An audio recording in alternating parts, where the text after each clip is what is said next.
Willkommen in der Noppenklötzchen-Scheune. Mein Name ist Blockstar und Freunde, es wird mal wieder Zeit für ein Kobi Classics. Ich stelle euch heute ein Set vor, das 6 Jahre alt ist, also aus 2017 und wo ich schon eine aktuellere Version, nämlich die 2563 reviewed habe. Und der getreue Zuschauer, der kombinieren kann, nämlich Intro und 2563, der weiß, worüber ich jetzt spreche. Freunde, ich stelle euch heute von Kobi aus 2017 die 2471 vor, den M26 Pershing aus der Historical Collection. Und wenn ich euch hier die Anleitung zeige, dann heißt es, dass das Set von mir gebraucht erworben wurde. Kleiner Tipp an euch, es muss nicht immer neu sein. Trotzdem, Freunde, kommen wir jetzt mal hier auf den Bautisch und schauen uns die Anleitung und die Steine genauer an.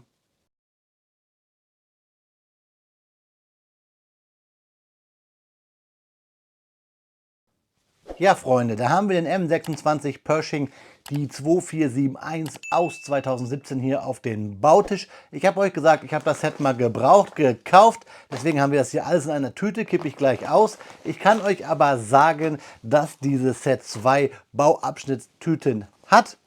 Das zeige ich euch hier kurz in der Anleitung.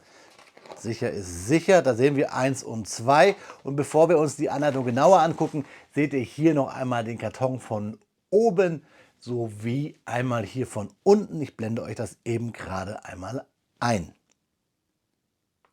Die Anleitung ist klammergebunden, DIN A4 und ab 7 Jahren.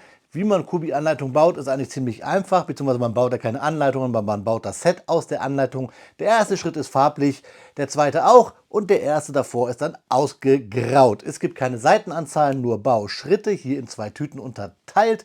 In diesen abgerundeten Rechtecken sehen wir immer die Steine, die wir brauchen, und Pfeile weisen uns den Weg. Fertig ist dann unser M26 im Bauschritt 63 und auf den letzten Seiten haben wir immer ein bisschen Werbung. Das Flugzeug kommt uns bekannt vor, die werde ich euch noch bauen und ach Freunde, schaut einfach mal oben auf dem i, da findet ihr das eine oder andere Kobi-Set hier aus der Anleitung. Sets müssen nicht immer neu sein, deswegen freue ich mich jetzt hier auf dieses gebrauchte Stück. Ich wünsche euch viel Spaß bei den Fakten und mir beim Klemmen.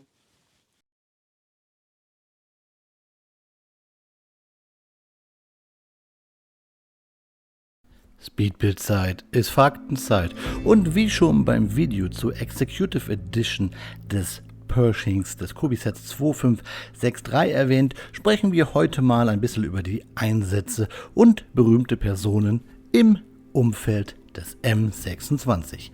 Der M26 Pershing war ein bahnbrechender amerikanischer mittelschwerer Panzer, der in den letzten Jahren des Zweiten Weltkriegs entwickelt und während des Koreakriegs weiter eingesetzt wurde. Benannt nach dem berühmten US-General John J. Pershing spielte dieser Panzer eine entscheidende Rolle in verschiedenen Schlachten und trug zur Verbesserung der Panzerfähigkeiten der US-Armee bei. Im Februar 1945 wurden die ersten 10 Pershings bei der 3rd Armored Division unter General Maurice Rose oder Rose, da habe ich euch schon mal drüber erzählt, Freunde, eingesetzt. Eigentlich sollte er bereits im Oktober 1944 zum Einsatz kommen, doch durch einen unglücklichen logistischen Zufall wurden zwar die 12 Panzer nach Europa eingeschifft, genau gesagt nach Frankreich, die benötigte 90 mm Munition wurde jedoch in Richtung Pazifik versendet. Es gelang, die Lieferungen noch nach Europa umzuleiten, so konnten die Pershings noch am Kriegsgeschehen teilnehmen. Der M26 Pershing trat während des Zweiten Weltkriegs nur in begrenzter Anzahl auf das Schlachtfeld. Sein erster dokumentierter Einsatz fand im März 1945 während der Schlacht um Remagen statt, als er deutschen Panzern gegenüberstand. Dieser US-amerikanische Panzer zeichnete sich durch seine erwähnte beeindruckende 90 mm Kanone aus, die ihn besser gegen die gefürchteten deutschen Tiger- und Panther-Panzer bestehen ließ. Ein bemerkenswerter Einsatz des M26 Pershings während des Zweiten Weltkriegs war seine Teilnahme an der Schlacht um Köln im März 1945. Hier konnte er seine Feuerkraft und seine solide Panzerung unter Beweis stellen. Die Kombination aus einer dicken Frontpanzerung und einer leistungsstarken Kanone machten ihn zu einer gefährlichen Waffe auf dem Schlachtfeld. Auf YouTube findet man beeindruckende Bilder zu den Gefechten rund um die Domplatte in Köln. Insgesamt wurden während des Zweiten Weltkriegs etwa 20 M26 Pershing-Panzer produziert, was aufgrund ihres späten Erscheinungstermines im Krieg nur begrenzte Auswirkungen hatte. Dennoch war dieser Panzer ein wichtiger Schritt in der Panzerentwicklung der USA. Der Koreakrieg markierte eine weitere wichtige Phase in der Geschichte des M26 Pershings. Zu Beginn des Konflikts wurde er eingesetzt, bevor er schließlich durch modernere Panzermodelle wie den M46 Patton und den M47 Patton ersetzt wurde. Trotzdem erwies sich der M26 Pershing aufgrund seiner Feuerkraft und Panzerung als zuverlässig und effektiv. Während des Koreakriegs spielte der M26 eine entscheidende Rolle in den Schlachten wie der Schlacht von Osan im Juli 1950 und der Schlacht von Pusan Perimeter. Seine 90 mm Kanone konnte sowohl feindliche Panzer als auch Infanterie erfolgreich bekämpfen. General Creighton Abrahams war eine herausragende Persönlichkeit in der Geschichte des M26 Pershings. Er war nicht nur ein hochrangiger Offizier der US Army, sondern auch ein Pionier in der Entwicklung und Verbesserung von Panzern, einschließlich des M26 Pershings. Sein Beitrag zur Modernisierung der amerikanischen Panzerstreitkräfte war von großer Bedeutung. Tatsächlich wurde der M26 Pershing später im M46 Patton umbenannt, um seine Weiterentwicklung und Verbesserung unter seiner Aufsicht zu würdigen. Der M26 Pershing war ein beeindruckender Wendepunkt in der Geschichte der amerikanischen Panzerentwicklung. Obwohl er nicht in großen Stückzahlen produziert wurde, half er dabei, die Überlegenheit der Alliierten auf dem Schlachtfeld zu festigen. Seine beeindruckende Panzerung und seine effektive 90 mm Kanone machten ihn zu einem gefürchteten Gegner für die Panzerstreitkräfte des Feindes. Insgesamt war der M26 ein wichtiger Panzer in der Geschichte der US-Armee, der in den Konflikten, in denen er eingesetzt wurde, eine Schlüsselrolle spielte und die Grundlage für zukünftige Panzerentwicklung legte. Das waren, wie in meinem Video zum Kobi-Set 2563 versprochen, Zahlen um Fakten und vor allen Dingen Personen und Einsätze rund um den M26 Pershing. Ich freue mich jetzt auf das Review, denn dann können wir am Ende diese alte Version und die neue Version vergleichen. Deswegen viel Spaß jetzt beim Klemmbaustein-Review des Kobi-Sets 2471. Nach einer Stunde Bauzeit steht er da, unser 2471, unser Pershing aus 2017, beziehungsweise muss ich ehrlich sagen, ja aus 2019, denn die 2017er Version, die die gleiche Nummer hat, 2471, hat 25 Steinchen weniger und auch andere Räder. Der Turm ist komplett anders und die Mündungsbremse ist auch anders. Also das Set unter der Nummer 2471 gibt es seit 2017. Ich habe hier aber die Version A aus 2019. Wie versprochen habe ich euch hier den Pershing aus 2022, die 2536 mal gegenübergestellt. Hier sprechen wir dann natürlich von 1065 Steinchen, also viel mehr als in diesem Modell. Freunde, ich finde den Pershing faszinierend, weil es halt ein riesengroßes Fahrzeug ist, weil es dieses berühmte Kampfgeschehen an der Domplatte gab mit einem Panther und er der Grundvater der modernen amerikanischen Panzer so ist oder etwas ist. Ich habe es euch erzählt in den Fakten. Ich muss sogar sagen, dass hier dieses Fahrzeug, ein Highlight, wie gesagt, für mich aus 2022, ein bisschen ein Problem hat mit dem Rohr. Man kann es gar nicht mehr normal stellen, da halten die Hinges gar nicht mehr. Hier haben wir natürlich viele, viele Details. Ich zeige es euch mal hier von der Seite. Von hinten ist hier unser 2471 auch etwas grobschlächtiger. Wir haben hier kompletten Motordeckel, den wir abnehmen können. Da ist die komplette Antriebseinheit, der komplette Antriebsstrang. Hier haben wir in Anführungszeichen nur unsere Kobi-Formteile, die alten oder aus der alten Zeit, aus der guten alten Zeit, diese fertig gepressten Motorteile. Dann hier wieder von der Seite sehr viele Drucke und ja fast schon die perfekten Räder. Hier diese Gummiräder, die mit der Zeit leider etwas farblich gelitten haben. Und von vorne, ich mache mal hier die Klappe wieder zu, haben wir hier natürlich auch mehr Details. Diese ikonische Form kommt hier auch besser daher. Aber ich wollte auch gar nicht so viel über den hier sprechen, aber da ich es euch damals versprochen habe, wollte ich ihn auf jeden Fall euch zeigen. Also wirklich eines der besten Kobi-Sets, wirklich kann ich euch nur empfehlen. Es muss ja nicht die Executive Edition sein, aber mir gefällt die 2536 mit der M5 auch richtig gut. Also einer meiner Lieblingspanzer, eines meiner Lieblingssets von Kobi. Ich packe ihn zur Seite, denn wir wollen unseren ersten Pershing uns mal hier genauer anschauen.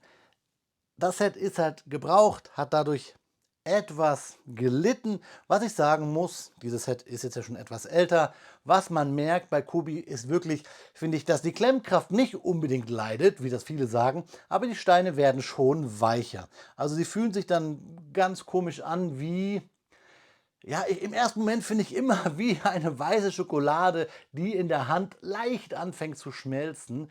Irgendwie so, ich weiß es nicht warum. Vielleicht sage ich es auch nur, weil ich weiße Schokolade genauso gerne mag wie Kobi-Steine. Schauen wir uns mal kurz, wo ich gerade von weiß geredet habe, die Uniform an unserer Soldaten hier, beziehungsweise unsere Figürchen. Die bekommt ihr auch gleich nochmal in groß. Ich muss gucken, dass die Kamera hier scharf stellt. Das ist immer so ein bisschen schwierig bei so kleinen Objekten. Kamera, hier ist mein Finger. Und da ist jetzt hier die Kobi-Figur. Mach sie dir scharf. Da haben wir sie mit einer Tommy Gun, mit einer Thompson. Der Herr sieht etwas böse aus, könnte Patton sein. Wir haben auch hier die Pistole im Halster, oder am Holster hier über die Brust. Der Rücken ist nicht bedruckt und die schwarzen Schuhe. Kommen wir gleich mit der nächsten Figur daher, weil die Kamera ist scharf. Da haben wir auch hier einen Panzersoldaten, diesen typischen Blazer, einen Colt in der Hand. Der Blazer ist zu, der Herr hat so eine Brille, eine Schutzbrille, braune Hose und schwarze Schüchen. So, jetzt wieder scharf schalten auf unseren Pershing, denn er ist es schon wert. Ihr habt es vielleicht auch im Speedbild gesehen.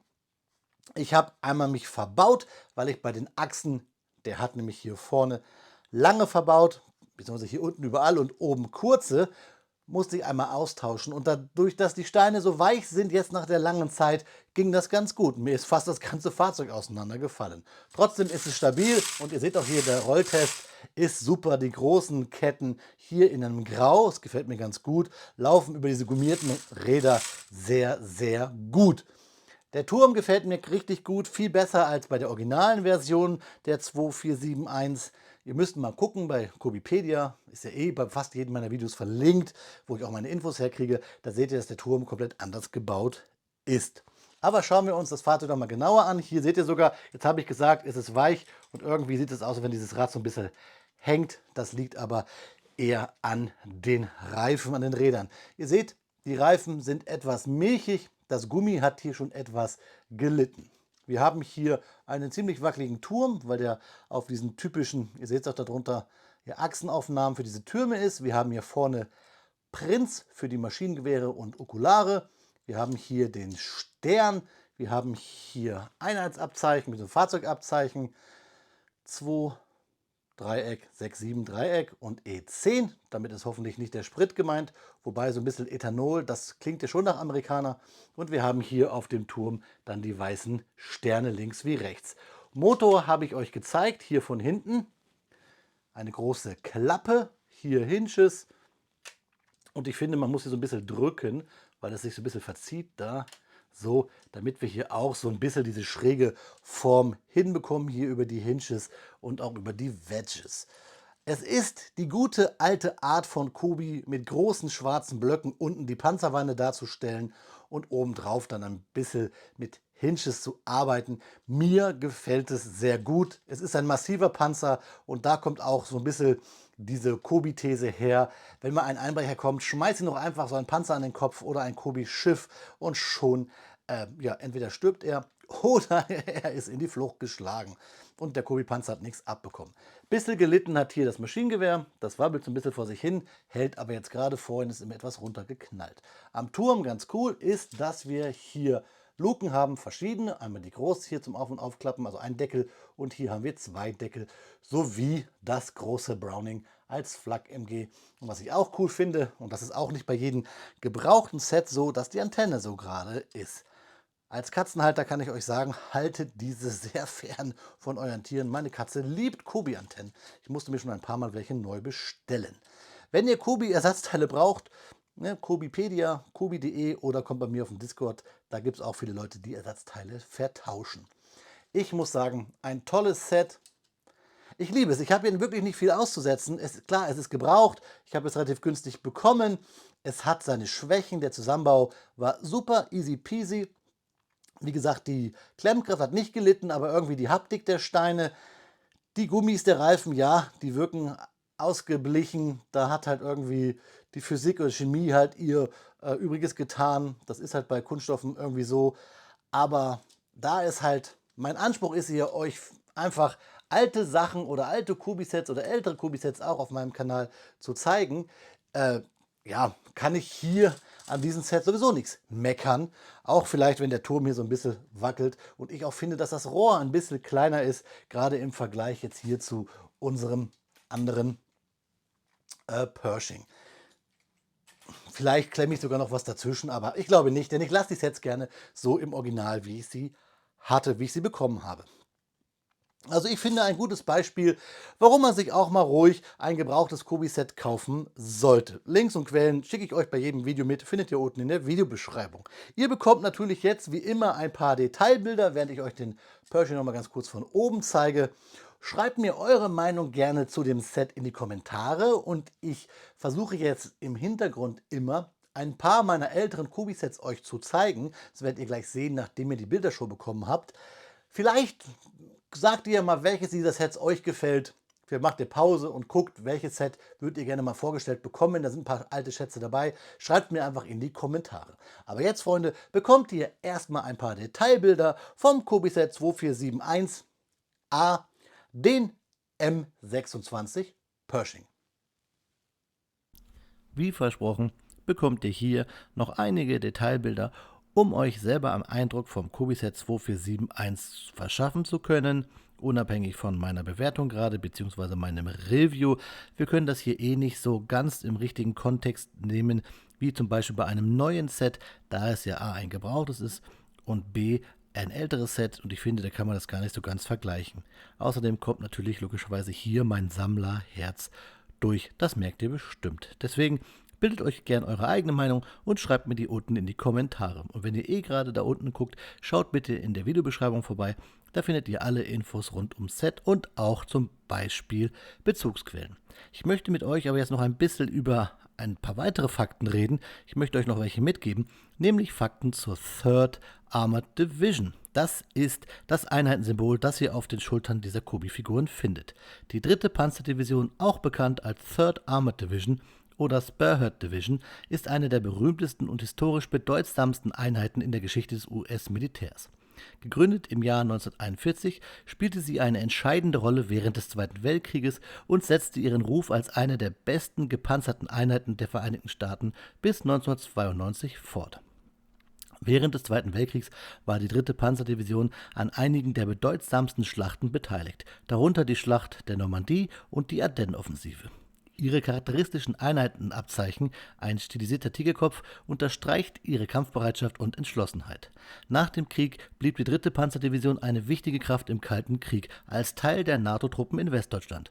Die Division war eine Abschreckung gegen mögliche sowjetische Aggression und führte zahlreiche Übungen und Manöver durch, um ihre Einsatzbereitschaft aufrechtzuerhalten.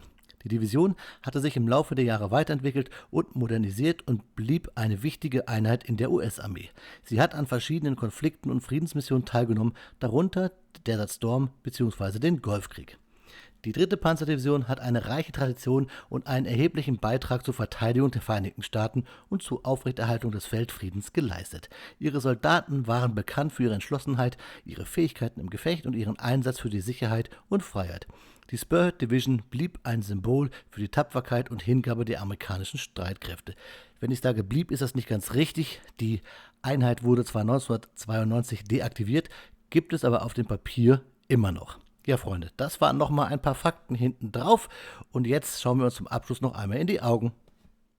Ja, Freunde, da geht ein Herzensprojekt von mir endlich zu Ende. Mein Video, mein zweites Video zu einem Kobi-Set mit dem Thema M26 Pershing. Ich habe es gerade schon erwähnt, ich mag diese alte, etwas klobigere, etwas vereinfachte Form von Kobi damals. Trotzdem ist die 2022er Version hier immer noch Zucker und eines meiner liebsten Kobi-Sets. Kann ich euch nur ans Herz legen. Aber das habt ihr gerade schon gehört. Freunde, schreibt mir eure Meinung hier zu diesem älteren Set unten in die Kommentare. Habt ihr es auch? Habt ihr vielleicht sogar die ältere Version? Das würde mich echt interessieren. Und habt ihr auch gute Erfahrungen oder schlechte Erfahrungen mit Kleinanzeigen gemacht, mit gebrauchten Sets? Auch das würde ich gerne wissen. Und dann habe ich es euch ja schon gesagt, hier stehen ein paar alte Kartons. Wenn euch das Sets gefallen, die ihr reviewt sehen wollt, haut das auch in die Kommentare. In diesem Sinne, Freunde, gute Fahrt, Kann man bei Kettenfahrzeugen ja ruhig sagen. Oder auf Wiederbauen, euer Freund, der Blockstar.